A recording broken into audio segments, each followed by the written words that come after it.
di Ngoceh. Dan sekarang kita akan melanjutkan membacakan berita-berita seru dan unik. Apalagi kalau bukan di Harta Tata Berita.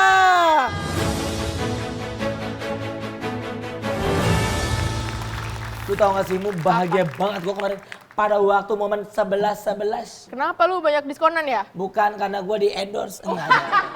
Enggak dong, karena akhirnya ada yang mengerti gue. Dan ada juga yang menyatakan bahwa tanggal 11 November itu adalah hari jomblo sedunia. Jadi seluruh dunia yang jomblo-jomblo bisa dengan bangga merayakan kejombloan mereka. Sejarah ini sudah lumayan lama.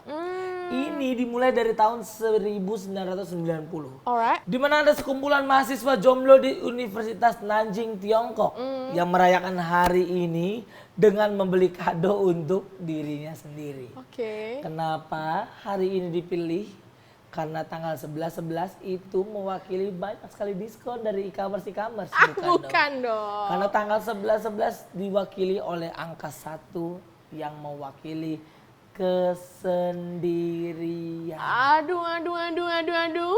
Nah ini masalah nih kabarnya gerakan ini dijadikan juga sebagai gerakan anti hari Valentine yang terasa menyesakkan buat para jomblo. Chill. Ya, lalu perusahaan e-commerce terbesar milik Jack Ma tambah mempopulerkan tanggal tersebut sebagai hari belanja terbesar di dunia. Di mana tujuan awalnya adalah agar para jomblo bisa membeli hadiah bagi dirinya sendiri dengan harga miring. Iya benar banget. Jadi emang begitu sejarahnya, bukan ya. hanya melakukan bagi para penggila belanja aja sih ya. Bahkan sampai ada yang rela pinjam uang dipinjol sampai memenuhi nafsu belanja, Sel. Wow. Tapi tahu nggak sih kamu kalau MUI sekarang ini sudah mengeluarkan fatwa haram tentang pinjol? Nah, setuju banget. Tahu banget, Mu. Yes. Jadi, sebagai duta pinjol Indonesia, duta kemiskinan Indonesia, Tapi udah enggak kan sekarang? masih perwakilan sobat miskin. Oke.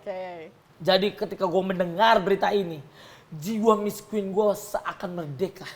Keluar dari belenggu WhatsApp dan juga SMS dari para pinjol. Dan lu tahu, Mu, Apa Marcel? di tanggal yang menjadi Harbolnas, yakni 11-11 ini, Majelis Ulama Indonesia mengeluarkan fatwa bahwa pinjaman online merupakan tindakan haram. Dan MUI menetapkan hal ini karena pinjaman online memenuhi 3 alasan untuk diharamkan. Yes, benar sekali Marcel. Yang pertama, alasannya adalah karena terdapat unsur riba. Ya. Lalu memberikan ancaman kepada peminjam, serta yang terakhir adalah membuka aib atau Betul. rahasia dari peminjam kepada keluarga atau rekan. Bener banget, dan Otoritas Jasa Keuangan atau OJK menanggapi fatwa ini dengan meluruskan bahwa yang cap haram dan perlu diwaspadai ini tertuju pada pinjol ilegal yang melakukan praktek intimidasi. Yes, ini sejalan banget sebenarnya sama perintah Presiden Marcel. Yakni memberantas semua pinjol ilegal dan menyetop sementara penerbitan izin bagi pinjol yang legal. Betul. Ini gunanya adalah untuk evaluasi peraturan-peraturan mengenai pinjaman online. Jadi agar tercipta iklim pinjol yang sehat. Bener banget, ini gue setuju banget sih karena Yes. memang banyak banget temen gue yang uangnya dapetnya sedikit tapi bunganya gede. Itu kenapa sih gara-garanya Sel sebenarnya? Gara-gara dia nggak bayar-bayar. Kalau misalkan dia bayar dengan tepat waktu, Oke. ya aman. Tapi kalau bunga itu dia bisa bergulung lagi sampai ada yang ratusan juta, puluhan juta, dan kita nggak tahu apa-apa. Iya. Kadang-kadang kita sebagai nomor kedua Iya benar. ditegur debt collector. Iya. Udah mah negornya galak. Banyak ancaman. Bener. Padahal kita nggak nikmatin duit itu. Iya benar. Iya kan? Jadi salah minjemnya ngasih bunganya terlalu besar. Betul. Cara nagihnya juga salah banget. Betul. Nggak sopan dan Betul.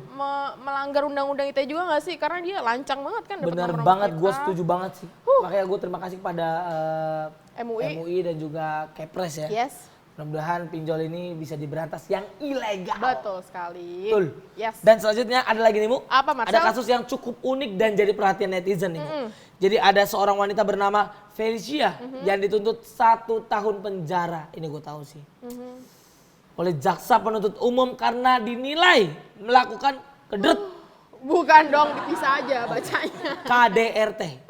psikis terhadap mantan suaminya. Aduh, ini Valencia ini sebelumnya dilaporkan melakukan KDRT kepada suaminya kala itu, Chan Yuching, dengan cara memarahi dan mengusir dari rumah. Ya. Nah ini ternyata ini ada alasan kenapa Valencia memarahi adalah karena Chun Yaching ini jarang pulang ke rumah.